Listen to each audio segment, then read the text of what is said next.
ಹೇಳ್ತೀರಿ?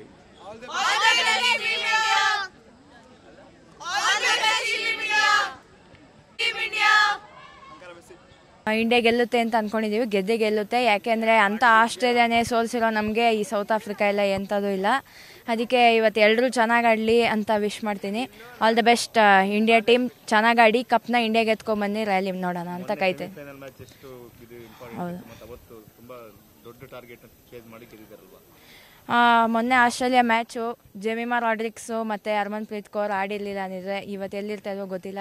ಅವರಿಬ್ರಿಗೂ ಥ್ಯಾಂಕ್ಸ್. ಮತ್ತು ಅವರಿಬ್ಬರು ಇವತ್ತು ಚೆನ್ನಾಗಿ ಆಡಿ ಆಮೇಲೆ ಮೊನ್ನೆ ಈ ಆಸ್ಟ್ರೇಲಿಯಾ ಮೇಲೆ ಅಂಥ ಹೈಯೆಸ್ಟ್ ಸ್ಕೋರು ಅದನ್ನು ನಾವು ಬೀಟ್ ಮಾಡಿದ್ದೀವಿ ಅಂದರೆ ನಮ್ಮ ಅವರನೇ ಬೇರೆ ಇದೆ.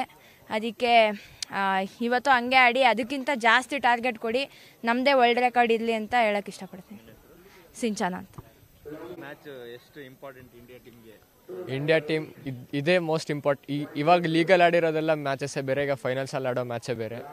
ಸೊ ಟಫ್ ಇರ್ಬೋದು, ಬಟ್ ಇಂಡಿಯಾಗೆ ಈಸಿ ವಿನ್ ಇದ್ದೇ ಇರುತ್ತೆ. India team South Africa India team compare ಮಾಡಿದ್ರೆ India team already upper hand ಇದೆ. ಸೊ ಇಂಡಿಯಾ ಗೆಲ್ಲುತ್ತೆ. ಹಾಂ, ಚಾನ್ಸ್ ಇದೆ. ಏನಿಲ್ಲ, ಎಲ್ಲ ಪ್ಲೇಯರ್ಸು ಚೆನ್ನಾಗಿ ಆಡಲಿ, ಎಲ್ಲರೂ ಚೆನ್ನಾಗಿ ಸ್ಕೋರ್ ಮಾಡಿ ರೆಕಾರ್ಡ್ ಒಂದು ಸೆಟ್ ಮಾಡಲಿ ಅಂತ ಅಂದ್ಕೊಂಡಿದ್ದೀನಿ. ಮಾಡ್ತಾರೆ. ಆಲ್ರೆಡಿ ದೊಡ್ಡ ಸ್ಕೋರ್ ಚೇಸ್ ಮಾಡಿದ್ದಾರೆ. ಸೊ ನಂಬಿಕೆ ಇದೆ ಮಾಡ್ತಾರೆ ಅಂತ. ಬೌಲಿಂಗ್ ಯೂನಿಟ್ ಸ್ಟ್ರಾಂಗ್ ಆಗಿದೆ. ಸೊ ಗೆಲ್ತಾರೆ. ಇವತ್ತು ವಿನ್ ಆದರೆ ಹಿಸ್ಟ್ರಿ ಕ್ರಿಯೇಟ್ ಆಗುತ್ತೆ. ಮತ್ತು ನಮ್ಮ ಇಂಡಿಯಾಗೂ ಪ್ರೌಡ್ ಫೀಲಿಂಗ್ ಇದ್ದೇ ಇರುತ್ತೆ. ನಿರಂಜನ್.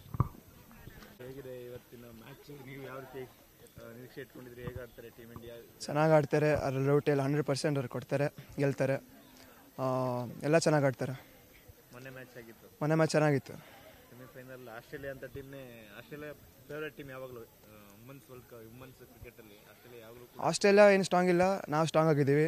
ಸೊ ಅದಕ್ಕೆ ಗೆದ್ದಿದ್ದು ನಾವು. ಅದಕ್ಕೆ ಚೆನ್ನಾಗಿತ್ತು. ಸೌತ್ ಆಫ್ರಿಕಾ ಜೊತೆ ಫೈನಲ್. ಇವತ್ತು ನಾವೇ ಸ್ಟ್ರಾಂಗ್ ಇದ್ದೀವಿ, ನಾವೇ ಗೆಲ್ತೀವಿ ಇವತ್ತು.